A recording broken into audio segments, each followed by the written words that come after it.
مسلمان اپنے نبی کا جب میلاد مناتا ہے تو اس کی برکتیں اپنی جگہ پر ہیں، بے شمار برکتیں، لیکن اگر وہ نیت خالی کرے کہ میں اپنے نبی کا میلاد مناؤں گا تو میرا رب اسے کیسی کیسی مصیبتوں سے بچا لیتا ہے، اس بات کو اس حکایت سے سمجھنے کی کوشش کرتے ہیں۔ خلیفہ عبد الملک بن مروان اپنے زمانے کا حاکم تھا۔ اس کا ایک بچہ اپنے محل کے باہر محلے کے بچوں کے ساتھ کھیل رہا تھا۔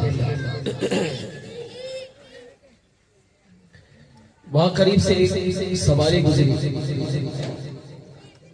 بادشاہ کا بیٹا تھا۔ اچھا، یہ خلیفہ عبد الملک بن مروان حسب و جلال والا بندہ تھا، لوگ اس کے نام سے ہی کامتے تھے، اور چھوٹی سی معمولی غلطی کرنے پر سر اڑا دیتا تھا۔ اس کے بیٹے نے جب دیکھا کہ سواری گزری ہے تو بادشاہ کا بیٹا تھا، اس کو خواہش پیدا ہوئی، اس نے کہا کہ سواری والے کو روکا، کہا مجھے اس پہ سوار تھوڑا گھما پھرا۔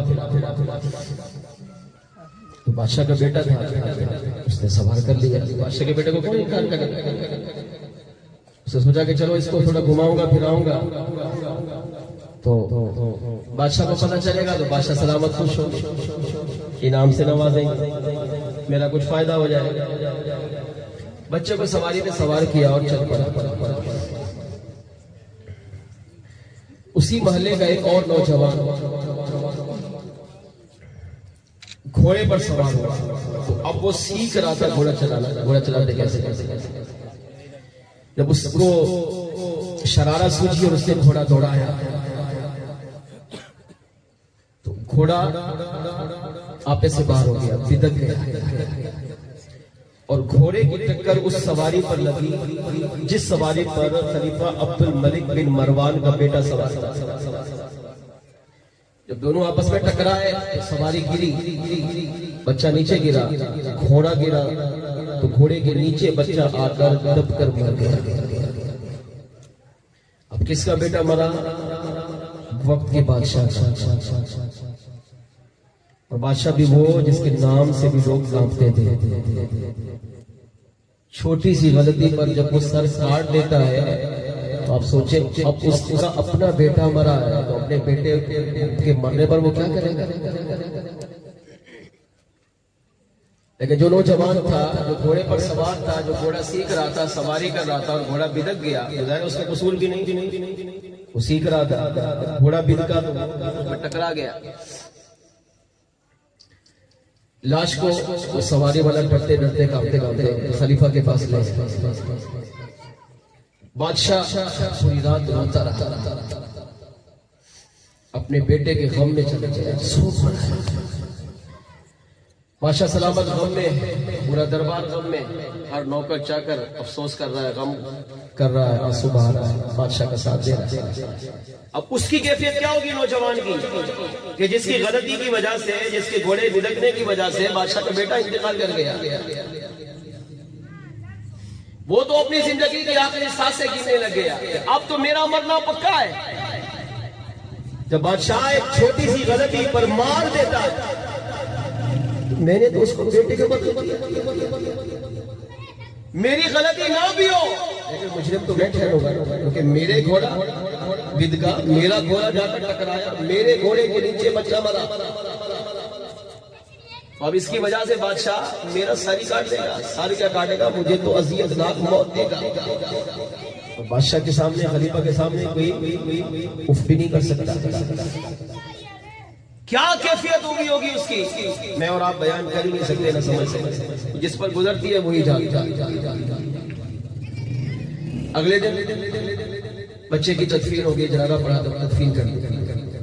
یا بادشاہ کا غم ہلکا ہوا، 2-3 دن گزر گئے تو بادشاہ نے پورے واقعے کی تحقیق کرنے پر پتہ چلا کہ فلاں محلے کے نوجوان نے گھوڑے پر سواری کرتے ہوئے اس سے ٹکر ماری اور اسی کے گھوڑے کے نیچے آپ کا بیٹا آ کر مر گیا۔ تو بادشاہ نے حکم دیا کہ اسے میرے پاس سپاہی اس کے گھر پہنچے، اسے کہا بادشاہ بلا رہا، وہ سمجھ گیا کہ میری موت کا وقت آ چکا ہے، اب تو میرا مرنا پکا ہے۔ اس سے پیغام بھیجا، کہا بادشاہ سلامت سے کہ یہ مجھے آج کی رات کی مہلت دے، بس ایک رات، جانتا ہوں کہ میں قتل ہو جاؤں، میری گردن اڑا دی جائے، آج کی رات مجھے مہلت دے، صبح آپ کے آنے سے پہلے، دربار لگنے سے پہلے میں خود ہی بادشاہ کے دربار میں حاضر ہو جاؤں۔ انہوں نے کہا ٹھیک ہے، آخری خواہش کا ویسے بھی احترام کیا جاتا تھا، اب بھی کیا جاتا ہے، پوچھا جاتا ہے اس نوجوان نے آخری رات کیسے گزاری ہوگی؟ توبہ کی، استغفار کیا، اللہ کی بارگاہ میں گر گرایا، اللہ کی بارگاہ میں رویا، اللہ سے معافی مانگی، پوری رات گریہ زاری میں گزاری۔ جو زندگی تھی وہ جانتا تھا اعمال کیسے کیسے۔ اگلا دن جب آیا، اب پورا شہر جمع ہے، ہر ایک آیا، کیوں کہ اس نے بادشاہ کے بیٹے کو مارا ہے، خلیفہ عبد الملک بن مروان کے بیٹے کو قتل کیا ہے۔ اب دیکھیں اس کی سزا بادشاہ کیا تجویز کرتا ہے، کون سی اس کو سزا دیتا ہے، کون سی موت اس کو مارتا ہے۔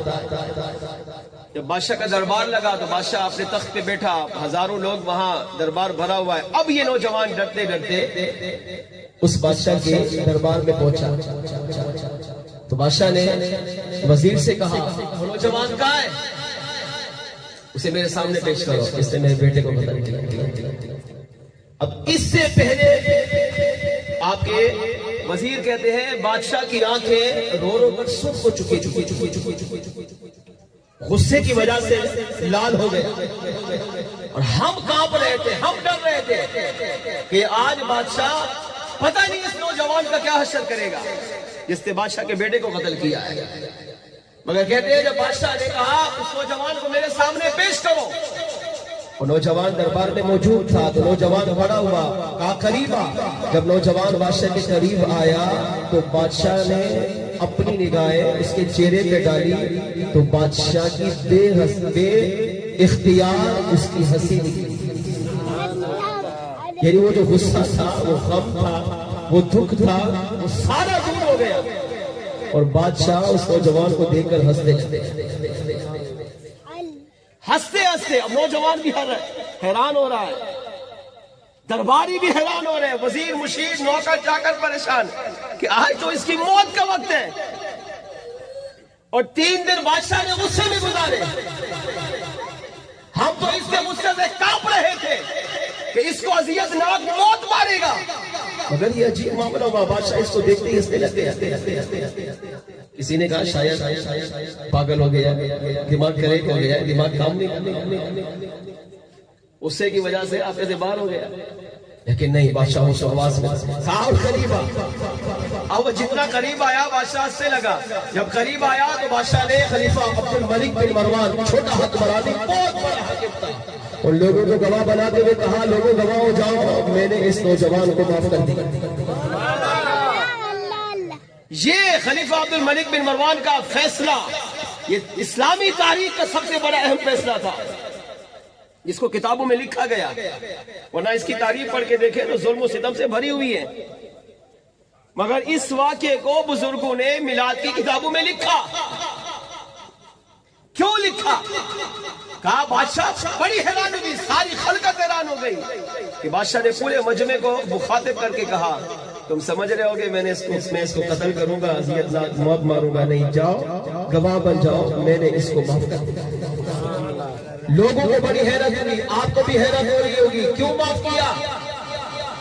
اب یہ راز تھا جو بادشاہ سلامت بتانا نہیں چاہتے تھے۔ خلیفہ عبد الملک بن مروان نے اس نوجوان کو اپنے قریب بلایا اور بلا کر کہا سچ سچ بتا کل رات تو نے کون سا نیک عمل کیا؟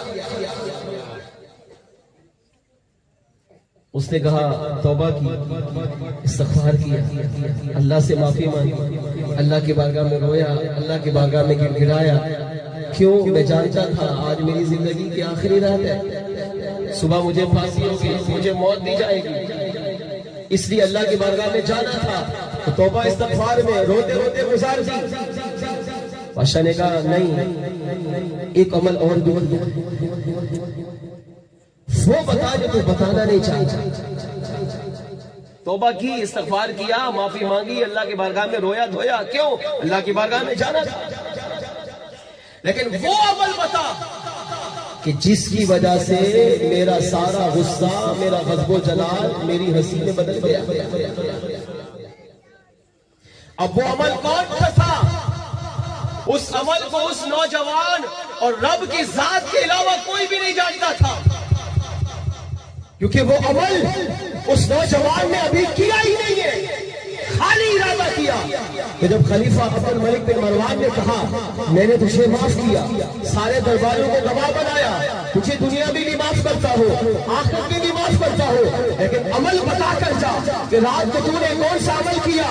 تو نوجوان کہنے لگا اے بادشاہ سلامت، میں نے کوئی اور عمل تو نہیں کیا، بس توبہ کرتا رہا، استغفار کرتا رہا، روتا رہا، اللہ کی بارگاہ میں گڑگڑاتا رہا۔ جب فارغ ہوا تو میں نے اپنا منہ مدینے کی طرف کیا، اپنے نبی کو پکارا، آقا کو پکارا اور عرض کیا یا رسول اللہ اگر آپ مجھے دوبارہ زندگی عطا فرما دے، میری جان بچ جائے تو یا رسول اللہ میں آپ سے وعدہ کرتا ہوں اپنی بقیہ ساری زندگی آپ کا میلاد بھی مناتا رہوں گا، اور جہاں جہاں آپ کے میلاد کی محفل ہوگی اس میں شرکت بھی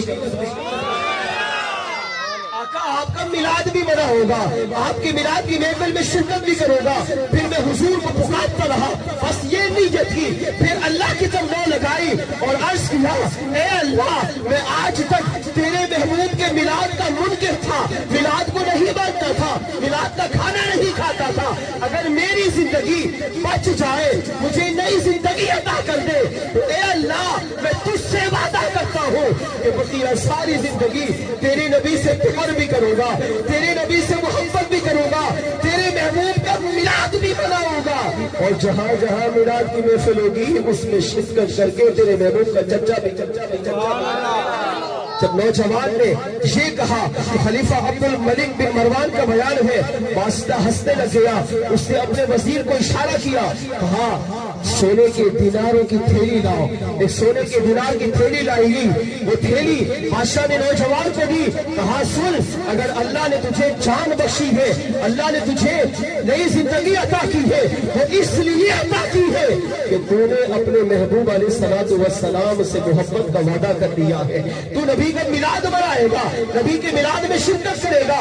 1000 دینار کی تھیلی دیتے ہوئے کہا پھر اس نیکی میں تو بھی شریک ہوتا ہے، کہا یہ 1000 دینار لے جا اور میری اس رقم کو بھی میرے آقا علیہ السلام کے میلاد میں خرچ کر تاکہ تو بھی میلاد منانے والوں میں شامل ہو، اور اللہ مجھے بھی میلاد منانے والوں میں قبول فرمائے۔ سبحان اللہ۔ اس حکایت سے پتہ یہ چلا کہ میلاد ایک ایسا بابرکت عمل ہے، منانے کی برکتیں اپنی جگہ ہے، لیکن اگر مسلمان سچی نیت کر لے، دل سے ارادہ کرے، دل سے پیار کرے، دل سے پکی نیت کرے، ارادہ کرے میں نبی کا میلاد مناؤں گا، میلاد میں جاؤں گا، تو اللہ اور مصیبت میں دور کرتا ہی ہے۔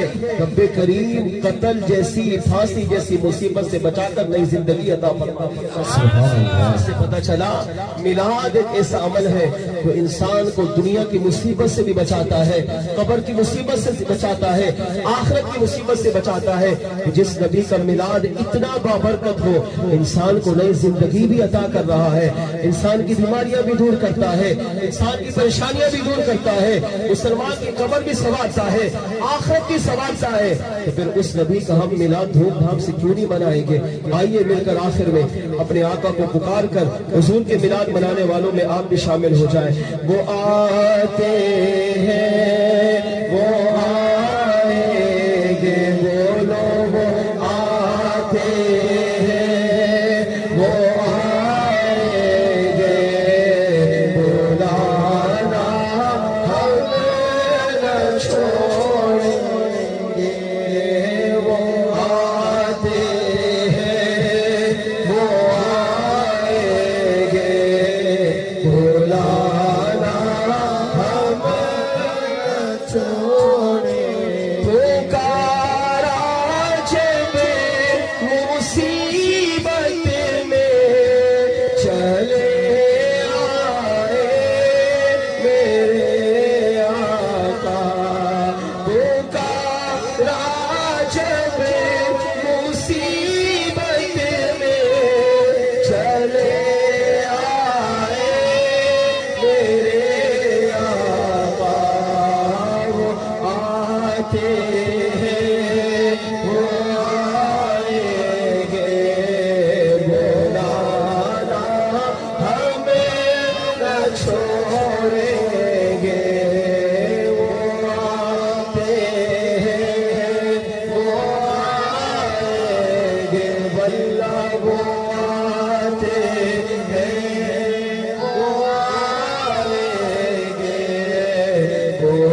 جانا ہمیں نہ چھوڑیں گے نعرہ یا رسول اللہ لگانا ہمیں نہ چھوڑیں نعرہ رسالت نعرہ رسالت نعرہ رسالت نعرہ رسالت نعرہ رسالت کریم کی بارگاہ میں دعا ہے جو سنا